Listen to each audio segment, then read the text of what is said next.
কুসুমের সম্মান বাঁচাতে এবার কুসুমের সিঁথিতে সিঁদুর পরিয়ে কুসুমকে স্ত্রী হিসেবে গ্রহণ করে নিল আয়ুষ। বন্ধুরা ভিডিওটা লাইক দিয়ে দেখতে থাকুন। যে মুহূর্তে কিনা আয়ুষ রাতুলকে বলতে থাকে যে রাতুল তুমি নিজ দায়িত্বে ভেবেচিন্তে সিদ্ধান্তটা নিলে তো যে তুমি কুসুমকে আর বিয়ে করতে পারবে না এবং কুসুমকে জীবনসঙ্গী হিসেবে আর কোনোদিন অ্যাকসেপ্ট করতে পারবে না, তার কারণ কুসুম দুশ্চরিত্র, এটাই তো তুমি দাবি করছো, তাই তো?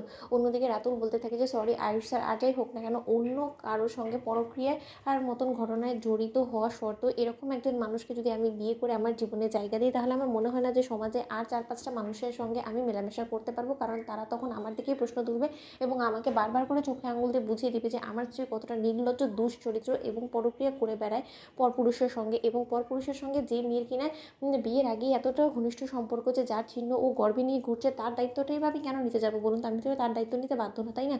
অন্যদিকে আয়ুষ রাতুলের কলার চেপে ধরে এবং বলতে থাকে যে আজকে যে কথাগুলো তুমি বলছো না, তার জন্য একদিন তোমাকে পস্তাতে হবে, কারণ সামান্য একটা কাগজ নিশ্চয়ই কুসুমের চরিত্র সার্টিফিকেট দেয় না। বুঝতে পেরেছো তো রাতুল? তুমি এক্ষুনি বেরিয়ে যাও, বেরিয়ে যাও, তোমার কোনো প্রয়োজন নেই কুসুমকে বিয়ে করার।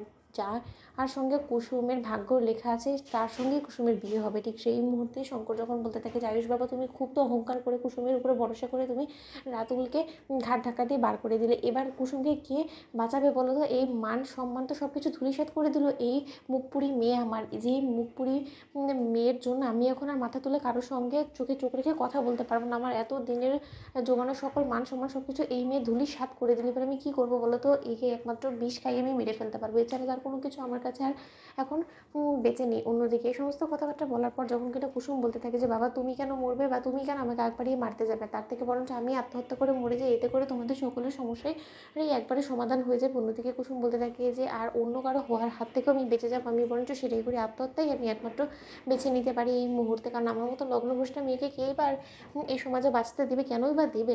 কারণ আমি তো নোংরা দুশ্চরিত্র প্রজাতির মেয়ে, তাই না? ঠিক সেই মুহূর্তেই আয়ুষ যখন কুসুমকে চেপে ধরে এবং বলতে থাকে যে খবরদার কুসুম, এই সমস্ত কথাবার্তা তুমি মনেও আনবে না, এবং কে বলেছে যে তুমি প্রেগনেন্ট? এবং আর যাই হোক না কেন সকলে ভরসা করলো এই কথার উপরে, আমি কোনো মতে বিশ্বাস করি না। এবং যদি সত্যকার তুমি প্রেগনেন্ট হয়েও থাকো এবং তুমি লগ্নভ্রষ্টা, এই সমাজে তুমি যদি এটা ভেবে থাকো যে তোমার কোনো রকম কোনো জায়গা হবে না, তাহলে তুমি একটা নতুন পরিচয় নিয়ে এই সমাজে মাথা উঁচু করে বাঁচবে এবং সেই পরিচয়টা আমি তোমাকে দেবো।